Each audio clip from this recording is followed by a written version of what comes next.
আসসালামু আলাইকুম রহমতুল্লাহি ওয়া বারাকাতুহু। আলহামদুলিল্লাহি নাহমাদুহু ওয়া নুসাল্লি আলা রাসূলিহিল কারীম, আম্মা বাদ। সম্মানিত দিনদার ইমানদার মুসলমান ভাইরা, বর্তমানে আমরা লক্ষ্য করে দেখছি আজকে মুসলমান ভাইরা রাত হলেই ব্রাজিল এবং আর্জেন্টিনায় খেলা দেখায় মত্ত হয়ে পড়ে। এই খেলা দেখায় তারা এত মশগুল হয়ে পড়েছে যে আল্লাহকে ভুলে গেছে, রাসূলকে ভুলে গেছে, পরকালকে ভুলে গেছে নিজের আমলের কথা, ভুলে গেছে নিজের ঠিকানার কথা, আমরা একদিন কোথায় যাব, এগুলো ভুলে তারা আজ ব্রাজিল আর আর্জেন্টিনার খেলায় এমনভাবে মত্ত হয়ে পড়েছে যেন তাদের আর কোনো কিছু প্রয়োজন নাই। আল্লাহ পাক রব্বুল আলামিন এই মুসলিম জাতিকে যেন পথহারা পথভ্রষ্টতা থেকে হেফাজত করেন এবং তাদেরকে যেন শুভবুদ্ধি দান করেন। কোরআন হাদিসের বিবেক দিয়ে কোরআন হাদিসকে অনুধাবন করার এবং মানার তৌফিক দান করেন। ও আমার মুসলমান ভাইয়েরা, যারা আপনারা আজকে আল্লাহর কথা ভুলে, রাসূলের কথা ভুলে, কোরআন হাদিস ভুলে জাহান্নামের রাস্তায় দৌড়াচ্ছেন, তারা একটু শুনুন আল্লাহর কোরআন আপনাদেরকে কি বলছে। সারা রাত খেলা দেখছেন, কি আশ্চর্য! এমন কি ঘটেছে সারা রাত আল্লাহর কোরআন পড়েছেন? জীবনে এমন একটা দিন কি গেছে? জীবনে কোনো একটা রাত কি এমন হয়েছে যে সারাটা রাত হাদিস পড়ে পার করেছেন, অথবা সারাটা রাত কোরআন পড়ে পার করেছেন, অথবা সারাটি রাত আল্লাহর ইবাদত করে পার করেছেন, অথবা সারাটি রাত আল্লাহ তাআলার মনোনীত দিন, সর্বশ্রেষ্ঠ ধর্ম ইসলাম কায়েমের জন্য কোনো একটা কাজ করে সারাটা রাত পার করেছেন? ভাইরা আমার, কেন আপনি আরামের ঘুমকে হারাম করে, নিজের দেহ অবক্ষয় করে আমাদের দিন ইসলামের শত্রু, দেশের শত্রু, কোরআনের শত্রু, হাদিসের শত্রু, আল্লাহর শত্রু, নবীর শত্রু, যে সমস্ত খ্রিস্টানেরা দিন ইসলামকে ধ্বংস করার জন্য আদা জল খেয়ে সারাটা দিন, সারাটা জীবন একের পর এক প্রাণান্তকর প্রচেষ্টা চালিয়ে যাচ্ছে, সেই দিন ইসলামের চরম ঘোর দুশ্মনদের বিরুদ্ধে আমরা অবস্থান না বাদ দিয়ে কেন তাদের খেলা দেখে নিজের জীবন এবং নিজের সময়, মূল্যবান সময়কে নষ্ট করছেন? আল্লাহ তাআলা কোরআনুল কারিমে কি বলেছেন একটু চিন্তা করুন। নিজের কথা চিন্তা করে, নিজের ভবিষ্যতের কথা চিন্তা করে, নিজের পরিণামের কথা চিন্তা করে একটু আসুন, আল্লাহর পথে ফিরে আসুন, আল্লাহর কোরআনের পথে ফিরে আসুন। আল্লাহর কোরআন সতর্ক করে দিয়েছে। আল্লাহ তাআলা সূরা মাইদা 51 নম্বর আয়াতে বলছেন, ইয়া আইয়ুহাল্লাযীনা আমানু লা তাত্তাখিযুল ইয়াহুদা ওয়ান নাসারা আউলিয়া বা'দুহুম আউলিয়াউ বা'দ ওয়া মান ইয়াতাওয়াল্লাহুম মিনকুম ফাইন্নাহু মিনহুম ইন্নাল্লাহা লা ইয়াহদিল কওমায যালিমিন। হে ইমানদার বান্দাগণ, তোমরা কখন ইহুদি খ্রিস্টানদেরকে বন্ধুরূপে গ্রহণ করো না। বা'দুহুম আউলিয়াউ বা'দ, ইহুদি খ্রিস্টানরা একে অপরের বন্ধু, ইহুদিরা খ্রিস্টানদের বন্ধু, খ্রিস্টানরা ইহুদিদের বন্ধু। ওয়া মান ইয়াতাওয়াল্লাহুম মিনকুম ফাইন্নাহু মিনহুম, যে ব্যক্তি তাদেরকে বন্ধুরূপে গ্রহণ করবে সে তাদের দলভুক্ত বলে গণ্য হবে। ইহুদিদেরকে, খ্রিস্টানদেরকে বন্ধুরূপে গ্রহণ করলে আপনি তাদের অন্তর্ভুক্ত হবেন, তাদের দলভুক্ত হবেন, তাদের দলের লোক বলে কাল হাসরের ময়দানে আপনাকে ওঠানো হবে, জমায়েত করা হবে।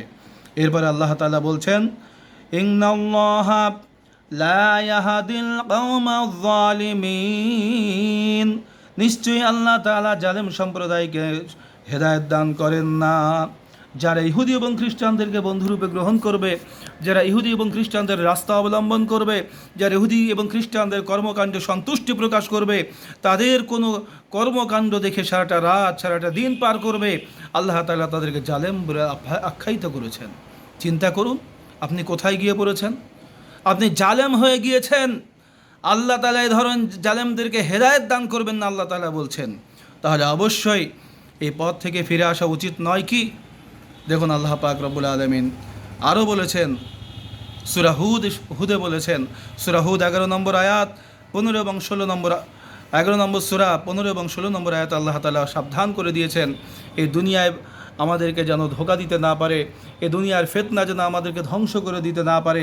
আল্লাহ তাআলা তার বান্দাদেরকে অত্যন্ত ভালোবেসে তাদেরকে সাবধান করছেন। আল্লাহ তাআলা বলছেন, মান কানা ইউরিদুল হায়াতাদ দুনিয়া ওয়া যিনাতাহা নুওয়াফি ইলাইহিম আমালাহুম ফিহা ওয়া হুম ফিহা লা ইউবখাসুন।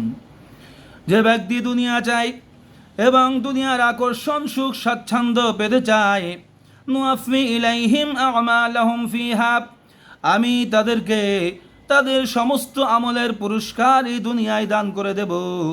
অহম ফিহা লা ইউবখাসুন, আর সেখানে তাদেরকে কোনো কম দেওয়া হবে না। দুনিয়ায় তাদের সকল ভালো আমলের প্রতিদান সবগুলো পুরোটাই তাদেরকে দুনিয়ায় দিয়ে দেওয়া হবে, তাদেরকে এক জাররা পরিমাণ কম দেওয়া হবে না। যত ভালো কাজ করেছেন আপনি সব প্রতিদান দুনিয়াতে পাবেন, কিন্তু আখিরাতে পাবেন না, মরণের পরে আপনি পাবেন না। এটা হচ্ছে শাস্তি। পরকালে কী পাবেন? যারা দুনিয়ার পেছনে ছুটেছে, দুনিয়ার আকর্ষণকে যারা গ্রহণ করেছে, দুনিয়ার সুখ সম্ভোগকে যারা ভোগ করতে গিয়ে আল্লাহর হুকুম তরক করেছে, রাসূলের হুকুম তরক করেছে, কোরআন হাদিসকে পেছনে ফেলে দিয়েছে, দুনিয়াতে আপনি সব প্রতিদান পেয়ে যাবেন, সব পুরস্কার পাবেন, কিন্তু মৃত্যুর পরে আপনি কি পাবেন? আল্লাহ তাআলা বলছেন, উলাইকাল্লাযীনা লাইসা লাহুম ফিল আখিরাতি ইল্লান নার ওয়া হাবিতা মা সানাউ ফিহা ওয়া বাতিলুম মা কানু ইয়ামালুন। ওহারাই তারা যাদের জন্য আখিরাতে কোনো অংশ নাই, শুধু তাদের জন্য আগুন রয়েছে, জাহান্নামের আগুন রয়েছে, এবং তারা দুনিয়াতে যা করেছে সব নিষ্ফল হয়ে গেছে। আর তারা দুনিয়াতে যা কিছু আমল করেছে, ওয়া বাতিলুম মা কানু ইয়ামালুন, তাদের সব আমল বাতিল হয়ে গেছে। তাদের নামাজের সওয়াব, রোজার সওয়াব, হজের সওয়াব, সমস্ত নেক আমলের সওয়াব, ওয়া বাতিলুম মা কানু ইয়ামালুন, সব বরবাদ হয়ে গেছে। তাহলে দুনিয়ার পেছনে আমরা কেন ছুটব? দুনিয়ার পেছনে ছুটলে, দুনিয়ার সুখ সম্ভোগ স্বাচ্ছন্দ্য ভোগ করলে যদি আমার আমল বরবাদ হয়ে যায়, পরকালে যদি আমার জন্য পুরস্কার আগুন ছাড়া আর কিছু না থাকে, তাহলে কি এই দুনিয়ার জন্য পাগল হয়ে আমরা নিজেদের সর্বনাশ করব? আল্লাহ পাক রব্বুল আলামিন যেন আমাদেরকে শুভবুদ্ধি দান করেন। আল্লাহ তাআলা যেন আমাদেরকে সহি জ্ঞান দান করেন। আমরা যেন দুনিয়ার প্রলোভনে পড়ে, দুনিয়ার ফাঁদে পড়ে আমরা যেন পরকালকে ভুলে না যাই। আল্লাহ তাআলা আরও সাবধান করছেন। সূরা ফাতির 35 নম্বর আয়াত, আল্লাহ তাআলা বলছেন, ইয়া আইয়ুহান নাস ইন্না ওয়াদাল্লাহি হাক্কুন ফালা তাগুররান্নাকুমুল হায়াতুদ দুনিয়া ওয়ালা ইয়াগুররান্নাকুম বিল্লাহিল গরুর। হে দুনিয়ার মানুষ, শুধুমাত্র মুসলমানকে বলেননি, শুধুমাত্র ইহুদি অথবা খ্রিস্টানদেরকে বলেননি, অথবা হিন্দু সম্প্রদায়কে বলেননি, সারা দুনিয়ার মানব জাতিকে, সমগ্র মানব জাতিকে আল্লাহ তাআলা ডেকে বলছেন, ইন্না ওয়াদাল্লাহি হক, নিশ্চয় আল্লাহ তাআলার ওয়াদা সত্য। অতএব ফালা তাগুররান্নাকুমুল হায়াতুদ দুনিয়া, অতএব দুনিয়ার জীবন যেন তোমাদেরকে ধোঁকা দিতে না পারে। ওয়ালা ইয়াগুররান্নাকুম বিল্লাহিল গরুর, এবং আল্লাহ তাআলার ব্যাপারে বড় ধোঁকাবাজ যেন তোমাদেরকে ধোঁকা দিতে না পারে। আল্লাহ তাআলা বলছেন, ইন্নাশ শাইতানা লাকুম আদুউউন ফাত্তাখিযুহু আদুওয়া ইন্নামা ইয়াদউ হিজবাহু লিয়াকুনু মিন আসহাবিস সাঈর। ইন্নাশ শাইতানা লাকুম আদুউউন ফাত্তাখিযুহু আদুওয়া, নিশ্চয় শয়তান তোমাদের প্রকাশ্য শত্রু, অতএব তোমরা তাকে শত্রু হিসেবে গ্রহণ করো। ইন্নামা ইয়াদউ হিজবাহু, সে তার দলকে আহ্বান করে, সে তার দলবলকে আহ্বান করে, লিয়াকুনু মিন আসহাবিস সাঈর, যেন তারা জাহান্নামী হয়ে যায়। শয়তান আমাদেরকে অহরহ, অহর্নিশি, দিবানিশি আমাদেরকে প্রতারণা করে, প্রবঞ্চনা দিয়ে, ধোঁকা দিয়ে আমাদেরকে জাহান্নামী বানাতে যায়। অতএব আপনি কেন ব্রাজিল এবং আর্জেন্টিনার খেলা দেখে রাত পার করবেন? কেন নিজের জীবনটা বরবাদ করে দেবেন? কেন আল্লাহ তাআলাকে ভুলে নিজের পায়ে কুড়াল মারবেন? আমাদের সামনে মৃত্যু, আমাদের সামনে কবর, আমাদের সামনে হাসর, আমাদের সামনে পুলসিরাত, আমাদের সামনে অনন্তকালের জান্নাত এবং জাহান্নাম রয়েছে। আমাদের ঠিকানা জান্নাত হবে নাকি জাহান্নাম হবে, সেটা ভেবে আমাদেরকে অবশ্যই ইহুদি খ্রিস্টানদের পথ, তাদের পন্থা, তাদের পদ্ধতি, তাদের খেলতামশা, তাদের জীবন, তাদের কর্মকাণ্ড থেকে আমাদের মুসলিম জাতিকে অবশ্যই দূরে থাকতে হবে। আমাদেরকে সাবধান থাকতে হবে যেন ইহুদি খ্রিস্টানরা তাদের কোনো বস্তু দিয়ে, কোনো খেলতামশার ফাঁদে ফেলে আমাদেরকে যেন বরবাদ করে দিতে না পারে। আল্লাহ তাআলা আরও বলছেন, কিয়ামতের ময়দানে যখন শয়তানের অনুসরণ করার কারণে, শয়তানের ফাঁদে পা দেওয়ার কারণে যখন মানুষ জাহান্নামী হয়ে যাবে, তখন আল্লাহ তাআলা বলবেন, সূরা ইয়াসিন 36 নম্বর সূরা 60 নম্বর আয়াত এবং 61 নম্বর আয়াত, আল্লাহ তাআলা বলছেন, সেদিন আল্লাহ তাআলা তাদেরকে বলবেন, আলাম আহাদ ইলাইকুম ইয়া বানি আদম আল্লা তা'বুদুশ শাইতান ইন্নাহু লাকুম আদুওয়ুম মুবিন। আমি কি তোমাদেরকে আদেশ করিনি, হে আদম সন্তান, তোমরা শয়তানের ইবাদত করো না, নিশ্চয়ই সে তোমাদের প্রকাশ্য শত্রু, সবচাইতে বড় শত্রু সে প্রকাশ্য শত্রু। ওয়ানি'বুদুনি, তোমরা আমার ইবাদত করো, হাযা সিরাতুন মুস্তাকিম, এটাই হলো সরল পথ, এটাই হলো সঠিক পথ। আল্লাহ তাআলা আবার বলছেন, ওয়ালাকাদ আদাল্লা মিনকুম জিবিল্লান কাসীরা, শয়তান তো তোমাদের বহু মানুষকে, বহু দলকে বিভ্রান্ত করেছে, বহু দলকে, বহু সম্প্রদায়কে বিভ্রান্ত করেছে। আফালাম তাকুনু তাকিলুন, তবু কি তোমরা, তোমাদের বুঝ হবে না, তবু কি তোমরা অনুধাবন করবে না? শয়তান তোমাদের মতো এইরকম কত জাতিকে, কত দলকে, কত সম্প্রদায়কে পথভ্রষ্ট করে জাহান্নামী বানিয়ে দিয়েছে, তোমার কি দেখো নি? এরপর আল্লাহ তাআলা বলবেন, হাযিহি জাহান্নামুল্লাতী কুনতুম তুআদুন, এটা হলো সেই জাহান্নাম, যেই জাহান্নামের ব্যাপারে তোমাদেরকে ওয়াদা করা হয়েছিল। তোমরা আল্লাহকে ভুলে গেলে, আল্লাহ রাসূলকে ভুলে গেলে, কোরআন হাদিসের পথকে পরিত্যাগ করলে, ইহুদি খ্রিস্টানদের পথে চললে, আল্লাহর নাফরমানি করলে জাহান্নামে যেতে হবে। আমি কি ওয়াদা করিনি? এই সেই জাহান্নাম, এখন যাও তোমরা জাহান্নামে। ইসলাউহাল ইয়াওমা বিমা কুনতুম তাকফুরুন, আজ তোমরা উহাতে প্রবেশ করো, কারণ তোমরা এই জাহান্নামকে অস্বীকার করেছিলে, অবিশ্বাস করেছিলে। মহান আল্লাহ পাক রব্বুল আলামিন সূরা আলে ইমরান 3 নম্বর আয়াতে তিনি আরও সতর্ক করে দিয়ে বলছেন, 185 নম্বর আয়াত, কুল্লু নাফসিন যায়িকাতুল মাউত ওয়া ইন্নামা তুওয়াফাউনা উজুরাকুম ইয়াওমাল কিয়ামাহ ফামান যুহজিহা আনিন নারি ওয়া উদখিলাল জান্নাতা ফাকাদ ফাজ ওয়া মাল হায়াতুদ দুনিয়া ইল্লা মাতাউল গুরুর। প্রত্যেকটি প্রাণী মৃত্যুর স্বাদ গ্রহণ করবে, মৃত্যুবরণ করতে হবে। শুধু তাই নয়, মৃত্যুর সময় মৃত্যুর কঠিন যন্ত্রণা, অসহনীয় যন্ত্রণা প্রত্যেকটা প্রাণীকেই ভোগ করতে হবে। কিয়ামতের ময়দানে তোমাদেরকে তোমাদের কর্মফল পরিপূর্ণ মাত্রায় দেওয়া হবে, আর যাকে জাহান্নামের আগুন থেকে দূরে রাখা হবে, জাহান্নামের আগুন থেকে রক্ষা করা হবে, এবং যাকে জান্নাতে প্রবেশ করানো হবে, সেই তো হবে প্রকৃতপক্ষে সফল কাম। এবং দুনিয়ার জীবন, অমাল হায়াতুদ দুনিয়া ইল্লা মাতাউল গুরুর, দুনিয়ার জীবন ধোঁকা ছাড়া আর কিচ্ছু নয়। এই যে ধোঁকা, খেলতামশার ধোঁকা, নারীবাজির ধোঁকা, ধন সম্পদের ধোঁকা, টিভি, সিনেমা, মোবাইলের ধোঁকা, সকল ধোঁকা থেকে আমরা যদি নিজেদেরকে আত্মরক্ষা করতে সক্ষম না হয়, আল্লাহ তাআলা আমাদের উপরে অসন্তুষ্ট হয়ে তিনি আমাদেরকে জাহান্নামে নিক্ষেপ করবেন। এটা আমাদেরকে স্মরণ রাখতে হবে। আল্লাহ তাআলা আবারও বলছেন, সূরা আম্বিয়া 21 নম্বর সূরা 34 এবং 35 নম্বর আয়াত, ওয়ামা জাআলনা লিবাশারিন মিন ক্বাবলিকাল খুলদ আফাইন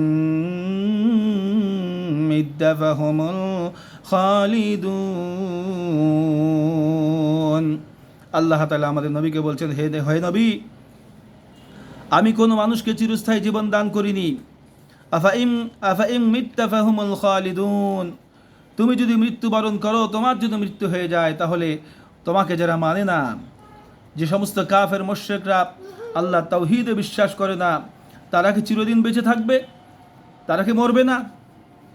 কুল্লু নাফসিন যায়িকাতুল মাউত, প্রত্যেকটি প্রাণীকে মৃত্যুর স্বাদ, মৃত্যুর যন্ত্রণা, অসহনীয় অকাতর যন্ত্রণা সবাইকেই ভোগ করতে হবে, কেউ এই মৃত্যু যন্ত্রণা থেকে রেহাই পাবে না।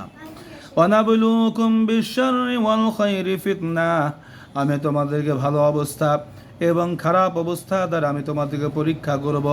ওয়া ইলাইনা তুরজাউন, এরপর তোমরা সবাই দুনিয়া ছেড়ে আমার কাছে চলে আসবে, আমার কাছে ফিরে আসবে। আল্লাহ তাআলা সূরা আনকাবুত 29 নম্বর আয়াত, 29 নম্বর সূরা, সেখানে 56-57 নম্বর আয়াতে আল্লাহ তাআলা আরও সতর্ক করেছেন। এত জায়গায় মৃত্যু সম্পর্কে আমাদেরকে সতর্ক করেছেন। তিনি আমাদেরকে কত বেশি ভালোবাসেন, তিনি আমাদেরকে বারবার আহ্বান করছেন, বারবার তিনি আমাদেরকে ডাকছেন, বারবার তিনি আমাদেরকে শয়তানের পথ থেকে, দুনিয়ার ফিতনা থেকে বাঁচাবার জন্য একই কথা বারবার বারবার ঘুরে ফিরে বলেছেন। আল্লাহ তাআলা বলছেন, ইয়া ইবাদিয়াল্লাযীনা আমানু ইন্না আরদি ওয়াসিআতুন ফাইয়ায়া ফা'বুদুন কুল্লু নাফসিন যায়িকাতুল মাউত সুম্মা ইলাইনা তুরজাউন। হে আমার ইমানদার বান্দাগণ, ইন্না আরদি ওয়াসিআহ, নিশ্চয় আমার জমিন প্রশস্ত, আমার জমিনকে আমি অনেক বড় করে সৃষ্টি করেছি তোমাদের জন্য। ফাইয়ায়া ফা'বুদুন, সুতরাং তোমরা আমার ইবাদত করো, আমার হুকুম পালন করো, আমার আনুগত্য করো। কুল্লু নাফসিন যায়িকাতুল মাউত, প্রত্যেকটি প্রাণীকে মৃত্যুর স্বাদ গ্রহণ করতে হবে। সুম্মা ইলাইনা তুরজাউন, এরপর তোমরা আমার কাছে ফিরে আসবে। এজন্য সম্মানিত আমাদের দিনী ভাইরা, মুসলমান ভাইরা, আসুন এর ঘোর থেকে, এই মোহ থেকে, দুনিয়ার ফাঁদ থেকে আল্লাহ তাআলা যেন আমাদেরকে হেফাজত করেন। ফিরে আসুন, আসুন গভীর রজনীতে কোনো খেলা দেখে না দেখে, ফুটবল খেলা না দেখে, ক্রিকেট খেলা না দেখে, মোবাইলের মধ্যে নিজেকে মশগুল না রেখে একটু মহান আল্লাহ তাআলার কোরআন তেলাওয়াত করি, অথবা কয়েকটা হাদিস পড়ি, অথবা একটু বসে জিকির করি, অথবা আল্লাহর কাছে দোয়া করি নিজের গুনাহ মাফের জন্য, অথবা গভীর রজনীতে একটু আল্লাহর কাছে তাহাজ্জুদ নামাজ পড়ে নিজের প্রয়োজনের কথা বলি, জাহান্নামের আগুন থেকে নিজেকে এবং নিজের আহাল পরিবারকে বাঁচাবার জন্য একটু করুণ স্বরে আল্লাহর কাছে প্রার্থনা করি, কান্নাকাটি করি। আসুন ভাইরা আমার, এই ইহুদি খ্রিস্টানদের ফাঁদে পড়ে কত মানুষ ধ্বংস হয়ে গিয়েছে, কত মানুষের ঈমান আমল বরবাদ হয়ে গিয়েছে। আল্লাহ তাআলা যেন আমাদের মুসলিম জাতিকে হেফাজত করেন। আমরা সকলে বলছি আল্লাহুম্মা আমিন। ওয়া আখিরু দাওয়ানা আনিল হামদুলিল্লাহি রাব্বিল আলামিন।